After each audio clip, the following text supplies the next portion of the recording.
اعمل نسخة جديدة من نفسك، تحمل المسؤولية وكن صادق مع نفسك، فوضعك السيء انت اللي كنت السبب فيه.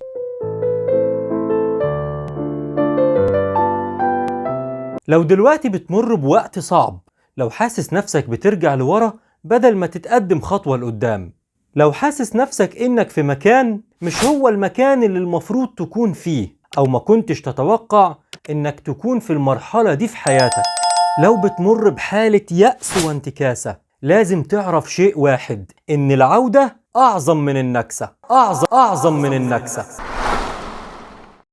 بغض النظر عن سوء حالتك اللي انت فيها، قوم انهض من جديد. حتى لو كنت في عمق الحفرة، حاول تعمل لنفسك طريق تطلع بيه من الحفرة دي. قرر القتال من أجل حياتك، فلو انت عايز تكون مختلف وحياتك تكون مختلفة، هتكون مختلف، فده قرارك انت. لازم تكون حياتك تحت السيطرة. امسك الزمام بدل ما تنزل لتحت في قاع الحفرة. اكتشف نفسك، تستعيد قوتك.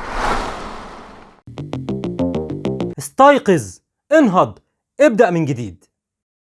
كلنا بنمر بالحالة دي، تحديات، صعوبات، ديون، وحاجات كتير فوق طاقتنا. انت قادر تعدي التحديات دي كلها دلوقتي لو قررت. صمم لنفسك حياة جديدة، حياة قوية من غير حفر عميقة. الحياة مليانة حفر، لكن في حياتك الجديدة حاول تطلع من كل الحفر دي وما تستناش مساعدة من حد، وبكده هتنهي على كل الحفر العميقة في حياتك ومش هتاخد وقت طويل في العودة. اعمل نسخة جديدة من نفسك، تحمل المسؤولية وكن صادق مع نفسك، فوضعك السيء انت اللي كنت السبب فيه. اعمل بجد، اعمل بذكاء، ابعد عن الأشياء المشتتة، اتخذ قرار وأزل كل السلبية وركز على هدفك. كل ده هيخليك تبدأ حياة جديدة قوية، وستكون العودة أقوى من النكسة، أقوى من النكسة.